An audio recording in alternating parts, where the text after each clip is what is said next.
नमस्कार दोस्तों, कृषि ज्ञान में आपका स्वागत है। किसान भाइयों, आज हम बात करने जा रहे हैं धान की 3 ऐसी वैरायटी के बारे में जो पिछले साल टॉप पर थी। सबसे ज़्यादा पैदावार देने वाली 3 वैरायटी हैं।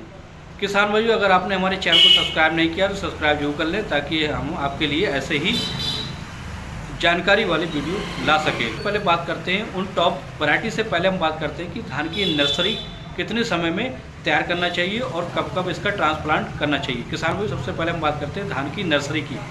कुछ बातों का ध्यान देना बहुत आवश्यक है। सबसे पहले हमें बीज को उपचारित कर लेना है। बीज को उपचारित करने का तरीका ये है, जब हम बीज को पानी में भिगोते हैं तब उसमें हमें कार्बनडाजिम मैनकोजेब लगभग 50 ग्राम एक बाल्टी में मिला लेना है और उस बीज को उपचारित कर लेना। अब इस तरीके से किसान भाइयों हम बात करते हैं खेत की। खेत को हमें किस तरीके से, धान की नर्सरी का खेत किस तरीके से तैयार करना है। सबसे पहले किसान भाइयों हमको सिंगल उसको जुतवा देना है। जुतवाने के बाद उसमें हमें किसान भाइयों एक ऐसी जैविक खाद या गोबर खाद जो सड़ी गली खाद हो उसको डाल देना है।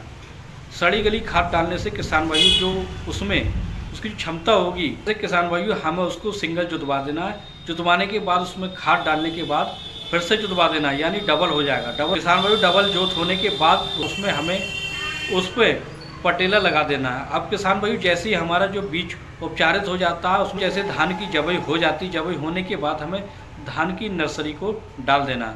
धान की नर्सरी डालते समय सबसे पहले किसान भाइयों हमें 12-32-16 NPK थोड़ी सी मात्रा में हमें बो देना है, ताकि नीचे जो धान की नर्सरी है वो सही समय पर हरी भरी रहे। और इसी तरीके से धान की नर्सरी को डाल देना है।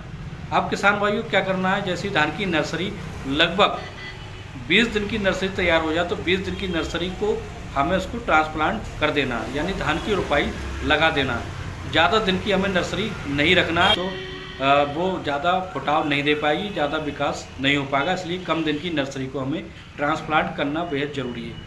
अब किसान भाइयों बात करने जा रहे हैं 3 ऐसी टॉप वैरायटी के बारे में जो पिछले साल टॉप पर थी, सबसे ज़्यादा पैदावार देने वाली वैरायटी थी और उनका मार्केट का प्राइस सबसे ज़्यादा था, सबसे हाई प्राइस था। सबसे पहले हम बात करते हैं सवाना कंपनी की 7501।